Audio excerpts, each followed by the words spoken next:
you're all well.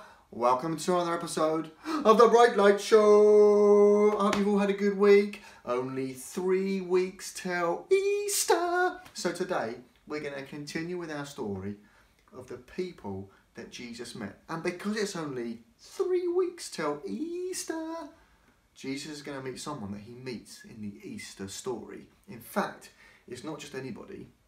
Jesus is about to meet the man in charge. The man with all the power. Let's have a look. Jesus had been arrested, and now the chief priests and the elders had made a decision. They decided to take him to Pilate. Pilate was in charge of the Romans. Pilate was the most powerful Roman in the area that Jesus lived. In fact, Pilate was really the man in charge. Jesus stood before Pilate.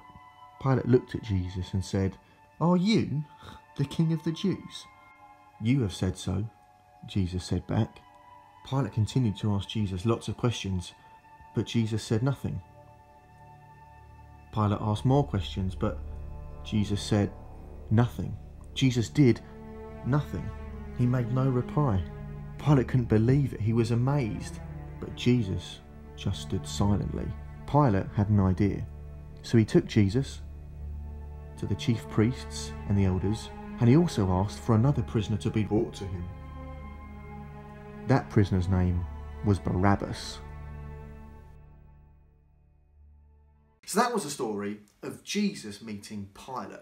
And that was based on Mark's version. But you can also read about that in Matthew and Luke and in John. So Pilate was a Roman, but he was the Roman in charge of all the other Romans, which meant that Pilate was very powerful. In fact, Pilate was the man with the most power and the most authority in the part of the world where Jesus lived. So let's have a quick recap of what Jesus has been up to or been through to the point where he meets Pilate.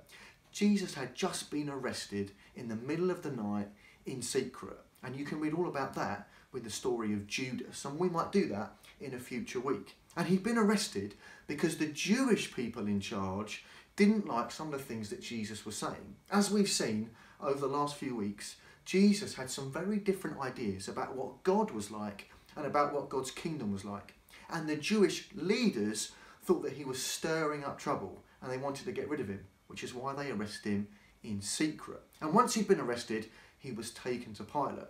But as he was taken to Pilate, he was spat at, he was mocked, and he was beaten. So Jesus has been through a tough time until finally he's brought before Pilate, the man in charge, the man with all the power. Now, because Pilate was the man in charge, if there was anyone that could have helped Jesus, if there's anyone that could have done something for Jesus, it was Pilate. But if you were Jesus, how would you feel when the man who is responsible for most of the suffering that you've been going through is standing right in front of you? What would you do? What would you say?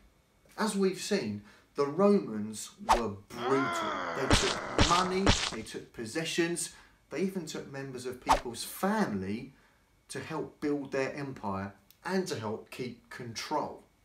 So what would you want to say to Pilate if you were Jesus? Would you want to say, "Please help me"? Because you know that he's the man who could do something? Or would you want to say to Pilate what you really think? Would you want to get some stuff off your chest? Would you even want to fight him and say, how dare you do what you've done? You're the man in charge of the Romans. Look at what you're letting the Romans do to my family, to the people that I care for, the people that I love. Think about some of the films you might have watched, like Star Wars, when Luke Skywalker is training to be a Jedi and he's going on his adventures, and finally he comes across Darth Vader, the bad guy, the man with the power, the man who's in charge of the misery of the universe. And Luke confronts Darth Vader, and he has an opportunity to say what he wants to say, and he decides that he needs to stop him, so they have a fight. Or think about the Avengers, when the Avengers finally work together and they track down Thanos, and they decide they need to stop Thanos, and they have a confrontation, and then they try and solve the problem and they have a fight. So here's Jesus in front of Pilate. And in Mark's story, Jesus says, one thing. One. Just one. Jesus doesn't do anything. He just stands quietly. In fact, the next time Jesus says anything is when he's up on the cross. So why? What's going on? Why isn't Jesus taking this opportunity to tell Pilate what he really thinks? To get some stuff off of his chest? Or maybe even to, bonk him on the head or give him a slap?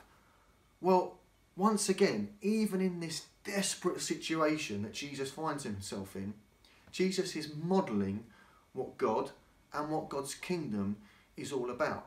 And that's the way we need to try and look at this story. It's God's kingdom as seen in Jesus, compared with the Roman Empire as seen in Pilate. And it's these two coming together, we can see how differently their empires, their kingdoms play out. The Romans were brutal and aggressive. Jesus and God's kingdom, forgiving and compassionate. And Jesus, throughout the whole thing, shows absolute self-control. He doesn't fight back. He doesn't get angry with his words. He keeps his control. Now, self-control is not easy, is it? When we're stressed or we're irritated, it can be easy to say things or do things and then later on to reflect and think, oh, I wish I hadn't have done that. I wish I didn't say that. Have you ever thought that? Have you ever had that feeling? But Jesus is able to model self-control. And that is because, as we've said, at the heart of God's kingdom is compassion and forgiveness. And those things don't go with fighting and being aggressive. So even here, when he's face to face with Pilate, Jesus keeps his control. He keeps his cool. Now that's not easy. And that's something that, if you're anything like me, you might struggle with, because I know that I struggle with that. But actually, if I want to try and live the Jesus way, if I want to try and treat other people the way that I want to be treated, it's really important that I try really hard to think about the words that I'm using and to think about my actions. A man called Paul, who I'm sure you've heard of, who travelled around and told people a lot about Jesus, he made a list of different characteristics that people who follow Jesus should try and show. And one of them was self-control. The rest of them together are called the fruits of the Spirit. You may have heard of them. But this man, Paul said, having self-control, if you're someone who's got self-control, that's living the Jesus way. Because the way we treat other people, even if they're Pilate, even if they're the man in charge of a brutal empire, it's important. It matters. Because we have to try and treat other people the way that we would like to be treated. Because everybody is made in God's image. Not easy, right? That is difficult stuff. But Jesus is showing us that even here, even when he's confronted with Pilate, who was like the Darth Vader of Star Wars or the Thanos of the Avengers. So this week, in the things that you do and the things that you say, can you try and show self-control? Can you take that time to think about your words, to think about your actions before you do anything? Right, I think it's time that we had a craft to help us think about this story just a little bit more.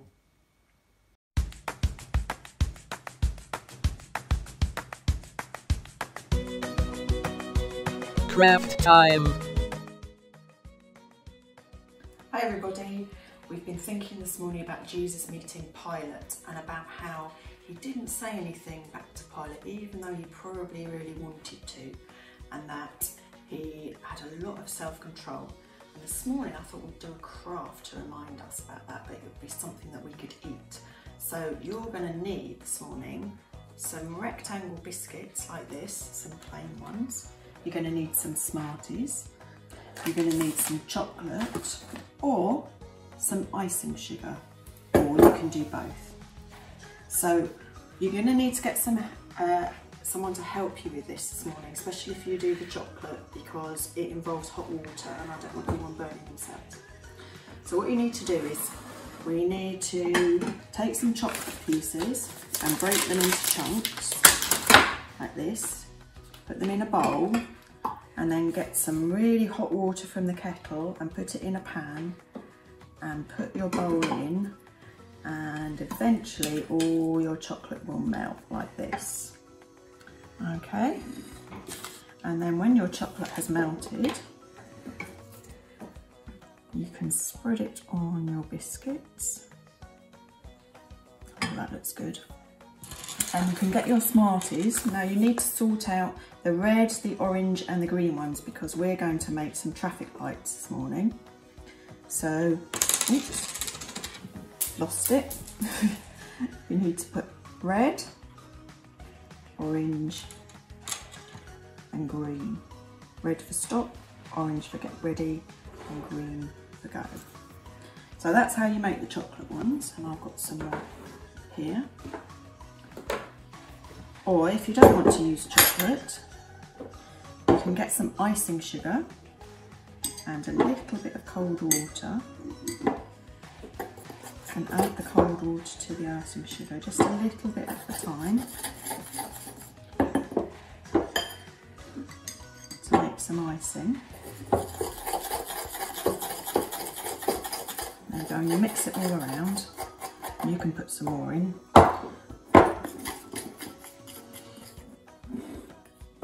And then you get your icing, spoon it onto your biscuits, like that. And then we can use our Smarties again. And when we put our Smarties on, we can think about our story. So we can think about red for stop, which means maybe we should stop and listen to God. Orange means get ready or go slow. So maybe it's about going slow and getting ready to spend some time with God. And green, which means go. And that's go with God every day. So why don't you have a go this week and make some for your family and friends. See you next week. Bye.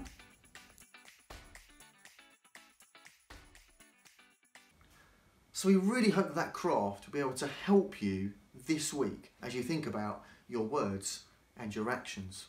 Right, let's use our brain cells again now. It's time for another quiz. A quiz with Paul. A quiz with Paul. Hello, good. Nice to see you again. I've got 5 more questions for you. 5 seconds each. Shout out the answers. Let's see how you get on this week. The first question. Who was thrown into a lion's den?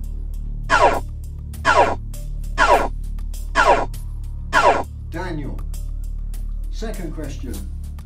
What did the Holy Spirit look like when the disciples received it in the upper room?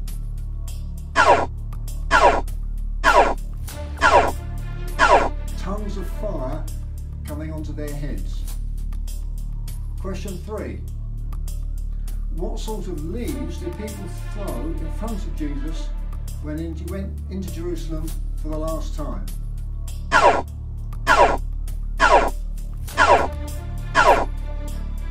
They were branches off a palm tree, palm leaves. Number 4. Who was known as the Wise King? The Wise King.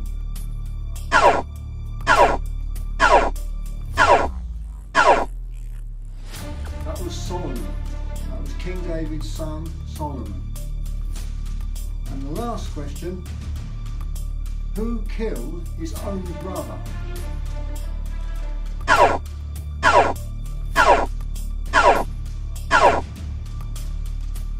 It was Cain who killed his brother Abel. In Genesis, Cain. That's the last question for this week. Hope you have a good week. Bye-bye. How did you get on? Did you manage to get them all right? There'll be another quiz with Paul next week.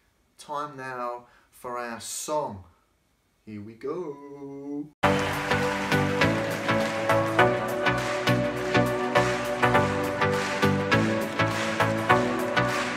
I see horizons in your eyes where all creation came alive. You made it all. You made it all. You spin the planets round the sun. You fit the pieces one by one. You know it all. You know it all. The stars above are shouting out your name.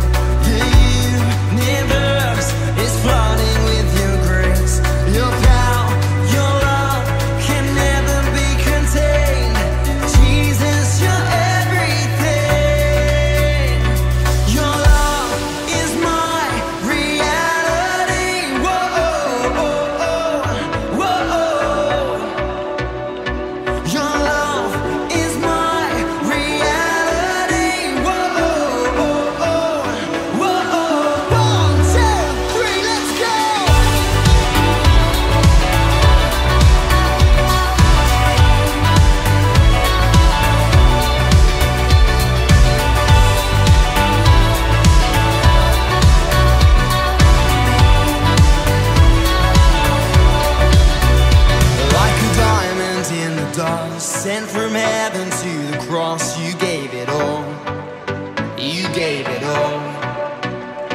In the brightness of the skies, there's a fire that never dies. You are alive.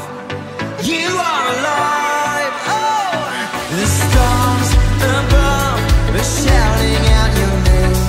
The universe is flooding with your grace. Your power, your love can never be contained.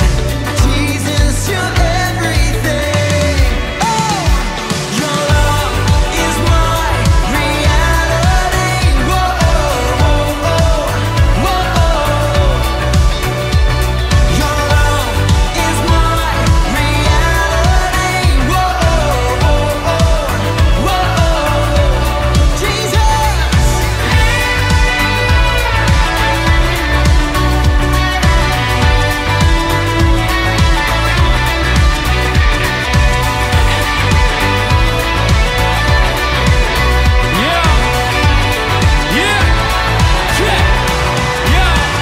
Somebody pinch me, am I dreaming? Cause I can feel his love is all around me from the morning to the evening. I know he will never leave me.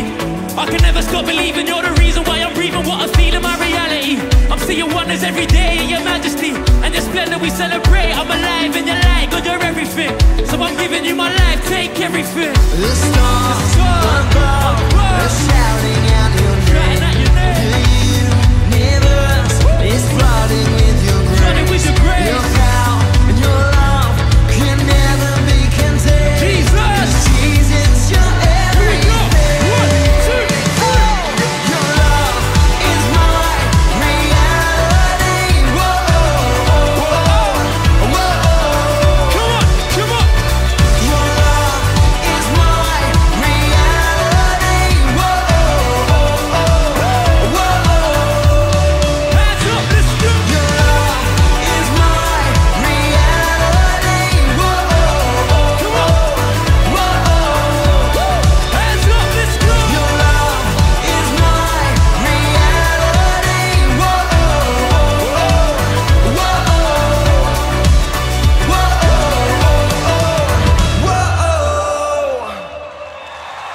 Praise you, Lord.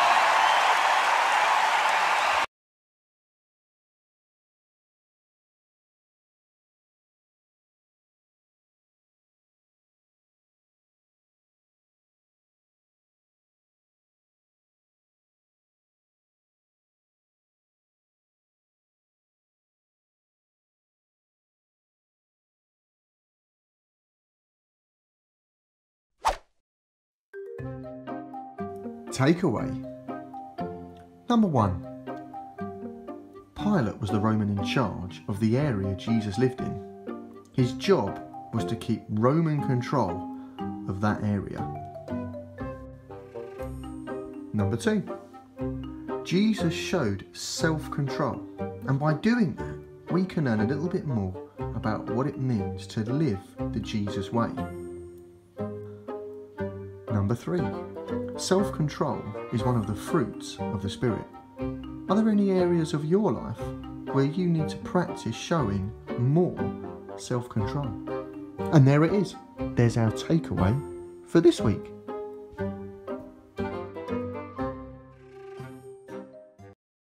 So that was the story of Jesus meeting Pilate. Pilate, who was the top Roman, the Roman in charge. And that story can remind us of the importance of self-control, of thinking about our words and actions. Something to think about this week. Well, I hope you all have a lovely week. Next week is Palm Sunday. So we're going to have a very special Bright Light Show / service. Have a lovely week. Stay safe. Bye.